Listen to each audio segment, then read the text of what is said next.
สบายดียามแลงพี่น้องมื้อนี้เนาะก็สิมาตามแนวทางสำหรับหวยฮานอยเนาะพี่น้องเนาะก็3น้อยเนาะพี่น้องเนาะ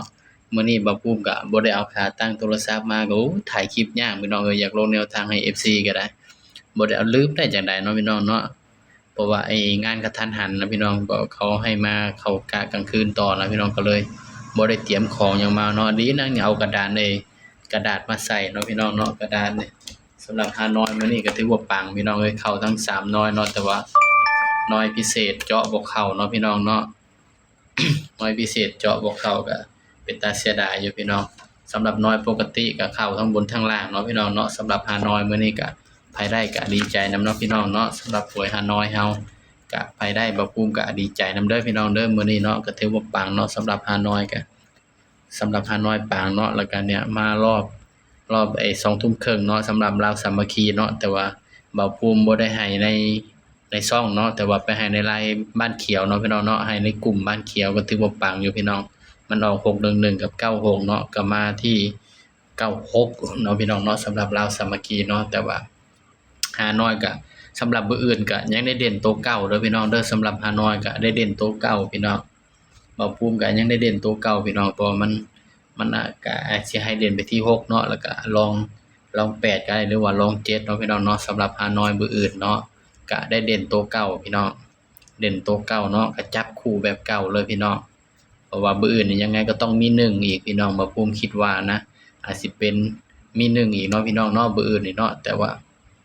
มันก็มีเด่น6 7 8คือเก่าเนาะสำหรับมื้ออื่นเนาะสำหรับฮานอยเฮา เด่นตัวเก่าเนาะครับเนาะว่าแล้วก็ไปรับชมแนวทางนำบ่ภูมิต่อเลยเนาะพี่น้องเนาะก็อย่าลืมเบิ่งให้มันจบคลิปเนาะพี่น้องอยู่ท้ายคลิปเนาะสำหรับคลิปนี้ก็ฝากพี่น้องกดไลค์กดแชร์กดติดตามบ่ภูมิเด้อพี่น้องเด้อสำหรับแนวทางก็อยู่ที่ท้ายคลิปเนาะพี่น้องเนาะก็ฝากพี่น้องกดไลค์กดแชร์กดติดตามบ่ภูมิ Channel เลยครับเด้อสวัสดีครับดีเนาะมื้อนี้บ่ภูมิก็สิมาตามแนวทางให้พี่น้องคือเก่าเนาะสำหรับหวยฮานอยนะครับเนาะก็3น้อยเนาะงวดวันที่25เดือนกันยายน68เนาะพี่น้องเนาะสำหรับน้อยพิเศษมันออกเนาะครับเนาะน้อยพิเศษพี่น้องออกสำหรับน้อยพิเศษออกเด้อครับเด้อนี่ข้างบนเนาะ533ข้างล่างออก37 533ข้างล่างออก37เสียดายพี่น้องเข้า7แต่ว่าบ่มีเจาะบ่เข้าพี่น้องมาแต่เด่นเนาะนี่เด่น7ก็มาเนาะนี่บาดนี้มาเบิ่งน้อยปกติเนาะครับเนาะสำหรับน้อยปกติเนาะข้างบนออก263ข้างล่างออก75สำหรับน้อยปกติเนาะก็ถือว่าเข้าเนาะพี่น้องเนาะนี่75ตรงๆเลยพี่น้อง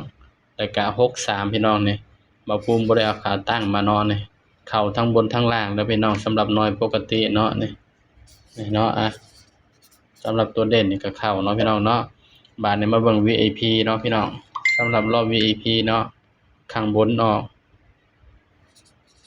261ข้างล่างออก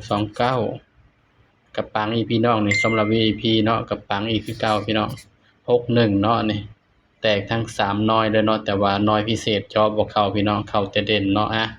แล้วก็ไปกันต่อเนาะของงวดวันที่